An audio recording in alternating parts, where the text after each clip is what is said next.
Good evening and welcome to NDTV. You're on Breaking Views. I am Ankit Tyagi. Elections in Karnataka are done. Everybody would have thought now the spotlight would move from Karnataka to some other state, but that's not how the politicians, or at least in the state, would want it to be. So Karnataka is back in the spotlight. And why?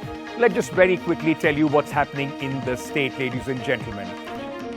Is the Siddaramaiah government unleashing a war against the alleged saffronization of the state of Karnataka under the previous government of the BJP? Well, this is being spoken about as the new Congress government intends to review the policies of the previous BJP government and set it right.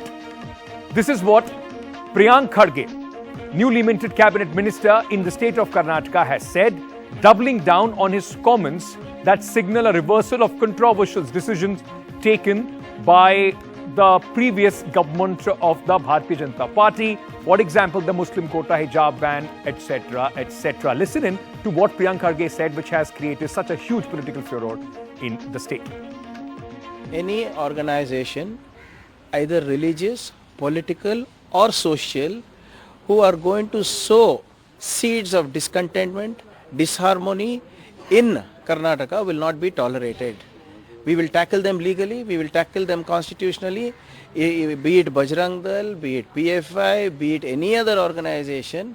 We will not hesitate to ban them if they are going to be a threat to the law and order of Karnataka. We will not hesitate to ban them if they are going to do unconstitutional things. Now, political controversy broke out after this statement was made by Mr. Kharge. He was largely asked whether the Congress party would make good on its promises to ban organizations that spread hate like Bajrang Dal, because remember, this was part of Congress's manifesto in the recently held Karnataka elections. The newly minted Siddaramia government has many challenges to tackle. They have, their hands full. But Mr. Kharge's remarks have more or less set the agenda and the tone on the priorities of the Congress party in the state of Karnataka. This drew sharp criticism from the BJP. जो Congress party के नेता हैं, मैं उनको एक ही बात कहूंगा, RSS पर बैन बहुतों ने कोशिश किया और औंधे मुंह गिरे। कृपया करके एक राष्ट्रवादी संगठन पर इस तरह की हल्की बात न करें। और मैं सवाल खरगे साहब के बेटे से नहीं पूछूंगा। सोनिया गांधी, मुझे आपसे पूछना है, आपकी सोच है क्या? जवाब दें आप। खरगे साहब जवाब दें, आप जो राष्ट्रीय अध्यक्ष हैं, आपकी ये सोच है? तो आप गैर लोकतांत्रिक से कैसे काम करते हैं एक राष्ट्रवादी राष्ट्रभक्त संगठन के बारे में? यह स्पष्ट है। हाँ, इसलिए कृपया करके इस तरह की गैर जिम्मेदाराना टिप्पणी न की जाए। It was not just a retort from Ravi Shankar Prasad, but it also became a verbal volley, a fight between Amit Malviya of the BJP and Priyank Kharge on Twitter exchange. Sharp exchange between them on Twitter, where Amit Malviya in fact said, and let's very quickly in fact turn our attention and tell you what happened in this Twitter fight. Is Priyank Kharge the super CM of Karnataka? The response to that from Priyank Kharge was, Amit Malviya fails history again. Super CM introduced during the BSY, that is the former government, in fact Mr. Yediyurappa's government tenure. Does being Congress president's son give Priyank Kharge a bloated head to speak over Chief Minister and Deputy Chief Minister, was the retort from Amit Malviya. Well, Mr. Kharge responded to it. Want to talk about dynastic politics? Ask Amit Shah, Rajnath Singh, Goyal, and then speak to me. And instead of unleashing ministers without portfolio to such comments, this is what Amit Malviya said. Priyank Kharge's retort to it was, unlike you, I am an elected public representative and a minister. He also asked Amit Malviya, how many elections have you won? And he also then said, people are getting restless already, defying the new government with win a Gram Panchayat election first and then show me this attitude, was Priyank Kharge's retort. So sharp criticism, sharp exchange between both of them. Now, ladies and gentlemen, let me just take you back just a few weeks back, where the Congress party mentioned and equated Bajrang Dal with PFI during their release of their election manifesto in Karnataka. That became a rallying point in the state election campaign. How? Just take a look. Bajrang Bali ki Bajrang Bali की ನಾವು ಆಂಜನೇಯನ ಭಕ್ತರು. बजरंग बली तो अपने मंदिर में ही थे. एक कांग्रेस पार्टी बजरंग बली को चुनाव के मैदान में ले आई. जय बजरंग बली, तोड़ दो भ्रष्टाचार की नली. So while all that people thought would be gone, will be forgotten, but what are the controversial, bills that Mr. Kharge might be referring to? Let's very quickly take a look at those bills as well. In fact, he's possibly mentioning the anti-hijab bill, the anti-cow slaughter bill. We are also talking the anti-conversion bill. Those are the bills that are under the scrutiny of the current government. Let me very quickly go across at this moment too. In fact, newly minted Karnataka Minister Priyank Kharge, who is joining us at this moment, ladies and gentlemen. Mr. Kharge, thank you for speaking to us. I want to start, Mr. Kharge, by asking you at this moment, when you made this statement, sir, what did you mean by reversal of, regressive bills? What are you referring to? And are you seriously doubling back on your promise to ban Bajrang Dal? I've made a very clear statement with no ambiguity, stating that any bill, executive order, government order, or any of the bills that are regressive to the economic policies of Karnataka, that does not create employment, that creates disharmony in the state, will be reviewed and rejected if necessary. So what is the ambiguity all about? Okay, but Mr. Kharge, could you tell us which are these regressive bills that you are talking about? Have you identified, made a list of these bills? I would request the BJP as well as my friends in the media to have a look at what the opinion of the finance department was. The finance department of Karnataka has ruled out the anti-cow slaughter bills, saying that it is regressive, it is not a great economic idea, neither the farmers nor the industry benefits from it, and we will have a loss of more than 5,000 crores. In spite of the finance department's disapproval, why did the BJP government bring it to the assembly? Any other bill, sir? There are a lot of other bills. Your anti-conversion bill is an invasion of privacy. It's against the right of individual. So we will review it. We will put it up in public. Our agenda is very clear, Mr. Tyagi. We want Karnataka to progress. And anyone standing in between the progress of Karnataka's and us we will ensure that obstacles like that will be removed constitutionally and legally. Do you have, sir, enough legal backing at this moment? Have you gone through this whole thing about banning Bajrang Dal? And now, of course, you said that even if it is the RSS, are you completely sure? Do you have the legal backing, or at least you have made a case against these organizations? See, I am very clear, and so is my party, that for us the most important thing is to give good governance to Karnataka, to ensure that we are back on track economically and socially, and we need investments, we need to generate employment, and anybody who's going to bring disrepute to Karnataka, who's going to create disharmony in Karnataka, who's going to do unconstitutional and illegal activities in Karnataka will be dealt sternly with, within the ambit of the law, within the ambit of the constitution. So why is the BJP so afraid? Why are they getting so flustered? I did not name RSS, I did not name Bajrang Dal, I did not name anybody. So does BJP know something that I don't? Are they hiding something? Why are they so flustered? Is the hijab ban also, according to you, regressive? Is this also something that you are going to rethink about? See, I'm speaking purely on data. Why are 18,000 kids out of school now? I'm not saying it's a hijab or any other issue. My prime objective of running the government should be to provide education to all the children. My prime objective should be to provide employment to all the youngsters. So if I'm going in the process, if there are certain laws that are going to be a deterrent, isn't it my responsibility to clear those obstacles? Are you also thinking, is there a thought process going on in the current government about the reversal of the Muslim quota? It's already in the courts, but how are you going to deal with that? So who churned up the caste cauldron so badly? Tell me, which community did they please? Did they please the Lingayats? Did they please the Vakaligas? Were they managed to cater to the aspirations of the SC/STs? Were they able to cater to the aspirations of the minorities? No. They churned up the caste cauldron so badly that nobody is happy. There's complete dissatisfaction amongst various communities and various religions. And we need to set that right. We need to bring about social and economic equality.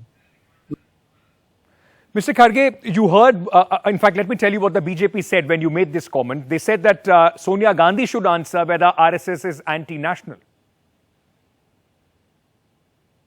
The BJP, this is the typical sign of sore losers, you know. The BJP is yet to figure out why they lost. It's just not the minorities that have voted for the Congress party. Even their core vote bank have rejected them. That is why they're 65. I would request the BJP at the national level and the state level to figure out why they lost. So are you saying that only minorities voted for us? They lost so badly. All their tall leaders lost. Their previous deputy CMs lost. Now there is such a lack of leadership in Karnataka in the BJP that they are running around like headless chickens. So what they need to do is first try and figure out why they lost Karnataka. They did not lose Karnataka because minorities came and voted for us. They lost Karnataka because all Karnatakas came out and voted in our favor for a prosperous Karnataka.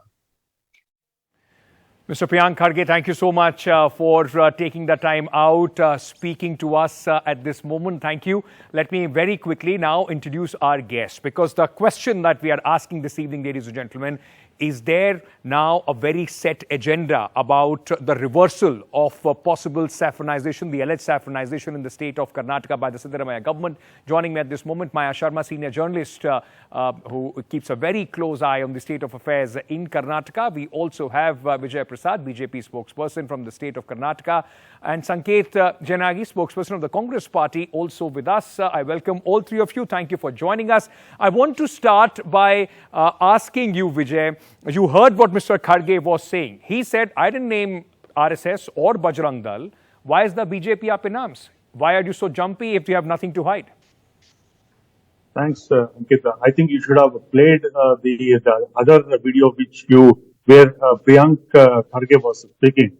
The way, the tone and tenor in which he was speaking shows the arrogance that has gone into the head of this Congress people after getting a majority in Karnataka. So the people of Karnataka, they have totally forgotten that the people of Karnataka have given majority to Congress to take up the development process, not to take up the vendetta politics. The tone and tenor in which Mr. Kharge is speaking shows the bloated head. The ego in which, the arrogance in which he is speaking shows about the abundance. It shows the amount of bloated head that he is speaking, and how much arrogance and how much vendetta, revenge that he wants to take on the former BJP the government. Okay. And instead of taking up the development process, you can see they're telling so much of all the reversals that they're talking about. It can be hijab. But please tell me, what do you mean by revenge on the previous government? If the previous government, with all due respect, if they thought of something, they thought that it will work for the state of Karnataka. If the current government disagrees, they have all the rights to reverse those bills, take it to the people, and let the people decide. See, whatever the revenge, the vendetta politics they are into, Ankit, it is the sheer arrogance of Congress, which they are acting directly from the top, right from Sonia Gandhi. They are getting these directions to take on BJP in Karnataka and ensure whatever the policies that the BJP government has made in the previous term, please reverse it. This is what the only direction. This is the motto. See, Sir, why at they are this taking moment, up I this- would only say that the Congress party, at least at this moment, has earned the right to make whatever policies they want to, because they have won they a can make huge the mandate policies. in the state. See, But Sanket Janagi, Ankit, respond to what Ankit. the BJP spokesperson is saying. He says this is vendetta Ankit, last politics. point. You Last- only want to last go point. against the RSS and the BJP, and that is why this kind of a language of ban is being spoken about. See, Ankit, Hold on, the sir. last Hold on, point hold that I on. You've want just to spoken. mention- No, hold on. Yeah. No, The last point- No, minute, Mr. please. Prasad, Allow me we to can't speak. debate like this. You've spoken. I asked you 2 questions. You gave your reply. Let me get the other guest as well. Go ahead. Let us have the discipline here in the debate so that I should not be interfered. I have not interfered as well. Firstly, our mandate is very clear. Our manifesto is very clear. It is totally in favor of the development of the state of Karnataka. And it is also in favor of the development of the peace and harmony, which has been demolished by the BJP. And peace and harmony has been completely demolished because of the communal ideas preached and practiced by the BJP government officially. That is one of the reasons why the state investors have suffered, state employment has suffered, state as a whole has suffered, education system has suffered, Okay. every field in fact has suffered. We wanted to undo, and the people have voted us to undo the damage caused by the BJP. Okay. Let us understand that. People have voted, I repeat the sentence, people have voted us to undo the damage caused by the BJP, and we would respect the mandate of the people, we would respect the sentiment of the people, and we But would Sanket, act is this going to be according the first expectations agenda? of the You people. spoke about the 5 guarantees. When you Yes. come out and speak about the bans and, when you start speaking this kind of a language at this moment, you're well within your rights. And you're right. If any organization, it could be any organization, if it is against the constitution, against the law, you have all the rights to take whatever action as prescribed by the, books. But the fact remains, don't you think that this takes away from the spotlight of what you would want the current government's action to be on their 5 guarantees, on working for the people, rather than getting into this polarizing debate? So we have seen how the state has suffered, and so we have promised 600 promises in the manifesto. Out of that 5 guarantees were also the promises which we have given the prime importance. We have already announced and approved in the cabinet, and it is in the pipeline of the implementation. That one thing is clear. Parallelly, we cannot just stick on to that. Parallelly, we have to restore peace and harmony in the society. Okay. Parallelly, we have to maintain law and order in the society, which has been demolished by the BJP. And it is our duty to see that Right. in order to attract the investors, in order to have the conducive environment for the development of the progressive nature of the Karnataka to retaliate all these antisocial. Okay, you've made your point. Let me get in Maya at this moment. Maya, it almost looks like we are back in the election campaign mode with the kind of words and the retorts that we are looking at between the Congress and the BJP. How are the people, and of you as somebody who watches this very carefully, is looking at the statement that has been made by Mr. Priyank Kharge? Is it, as the BJP accuses, appeasement, or is it setting the tone for 2024 as well? Well, the Congress was very clear when it came into the election in their manifesto in what they said. They came in, and even, of course, when these controversial bills, if I could say that, when they were actually brought up in the assembly, they did make their point of view very clear then as well, that they would be against this, and having said so in their manifesto as well, I think it's to be expected that they would reverse some of the things that they spoke about, whether it's hijab, whether it's the textbooks, alteration in textbooks, whether it's actually the cow slaughter bill or even anti-conversion bill. And almost immediately as soon as he took over, Chief Minister Siddaramia, actually speaking to top police officials, also told them there will be no more moral policing, there will be no saffronization of the police, because there may have been some concern that perhaps the police were looking at the religion of the person they were investigating, at least according to DK Shivakumar and Siddharamia. They told the police there will be no moral policing, as they had said they would before the election. And I think in many of these cases, whether it's Tipu Sultan, whether lots of issues Yes. which actually divided the people of the state, they made it very clear what their point of view was. And it's not as if it's, I think that it has to go in parallel, whether the 5 promises, which they Yes. definitely have to deliver on when they've made those assurances, but it may go in parallel with this other, you can call it anti-saffronization. That agenda was very much absolutely on their cards as well. Vijay Prasad, this is not something which was hidden. I mean, this was very much out in the open. The Congress fought the election on these agendas and they got the support.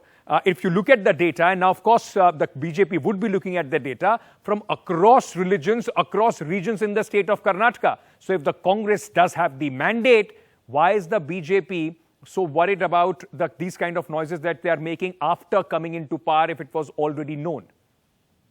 Ankit, see, we are not talking about the mandate. The people of Karnataka have given the mandate for the Congress. We accept that. We accept their mandate.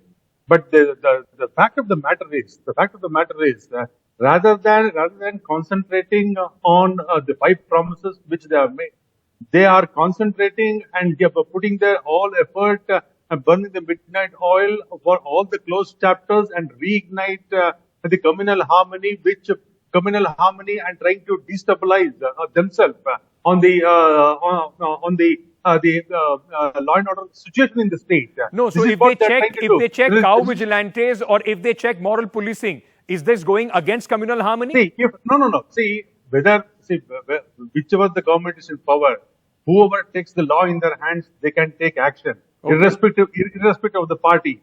We are not commenting on that. But the fact of the matter is, the motto is vendetta politics. That is the orders that they have received from the top, that they have received from the Sonia Gandhi and the Rahul Gandhi, and this is what they are doing. And one thing, what I would like to tell this Congress spokesperson is on the unemployment thing. Karnataka had very least unemployment percentage. As far as the April-May is concerned, their percentage was 2.7 in the rural one. But the fact remains, when you pick up these issues, the BJP has a very standard set response to this. That look, they are indulging in Muslim appeasement because the Muslims voted for them. They are indulging in this kind of appeasement politics. It will have some sort of a repercussion or at least resonance, not only in Karnataka, but going into 2024 in other states as well. Isn't the Congress worried about playing into the hands of the BJP? We have been making the statements very clear and the agenda is very clear. We would say that our law and order maintaining is our priority. Peace and harmony is our priority. Development is our priority. Whoever is coming in the way, in whatsoever manner, be it belonging to any political party, be it any organization or an individual, be it of any religion, we will not tolerate it and we would deal with it in accordance with law. First of all, there is absolutely no reason for them to be worried unless they are antisocial or anti-people. Number 2, those who are worried, we must understand that they're establishing themselves that all is not well with them. And I don't have to prove them, then they're proving themselves. And second question is, when we say that we are following the principles of the Constitution, that is Rajadharma, and we want to make this state as the Ram Rajya. Rajadharma and for Ram Rajya, we have to deal within everyone equally. Right. And we said whether it is Ram follower or whether it is Rahim's follower. If it is violation of the fundamental rights of the individuals, which we want to restore, we will not tolerate. We will be the last person to tolerate it. And in the end, I want to give the last word to Maya. Maya, when we were discussing and analyzing the election results in the state of Karnataka, we were talking about these polarizing issues as well. A shift as far as the BJP's leadership and the kind of leaders that the BJP is cultivating at this moment. One very stark example, in fact, was Mr. C.T. Ravi, who lost from which was being known as the heartland of Hindutva. Isn't that a very clear message that this kind of politics is possibly not going to work? And when the BJP tries to, or at least attacks the Congress on such issues, it's almost like flogging a dead horse. C.T. Ravi lost. The education minister who pushed through the hijab ban also lost. The Congress comes in and the Speaker of the Assembly is now the first Muslim speaker in the state of Karnataka, UT Kadir, from the coastal region. The Congress is yes, perhaps reversing what the BJP has done. And it does seem that the vote was against really many of the Hindutva policies. So if they are trying to reverse some of the bills which seem to encourage the Hindutva agenda, I think that's only to be expected. And yes, I think Hindutva didn't work with the BJP this time round in the Karnataka election. The Congress knows that, and they're using this opportunity, I think, to try and change what the BJP had done to promote Hindutva. So I think it's to be expected. Early days yet, but I think they're making it very clear where they are going. Whether the Congress party goes to the extent of living up to that promise of banning Bajrang Dal or not, that only time will tell. But the fact remains that this is something which you will keep hearing on and on, not only just in Karnataka, but in other states as well. It will have some resonance because, remember, we are on a long road to elections till 2024. These issues are the issues that people and politicians will keep talking about. The impact, the people will decide. Thank you so much, Maya, Mr. Sanket and Vikas for joining us at this moment on the broadcast. I thank you all for taking part in this discussion. Ladies and gentlemen, that's all the time that we have in this edition of Breaking Views. But remember, amongst all the noise that politicians make sure that you only take what is best for you and don't get too much bothered about the diversionary tactics that usually are employed. That's all the time that we have. Thank you so much. Good night.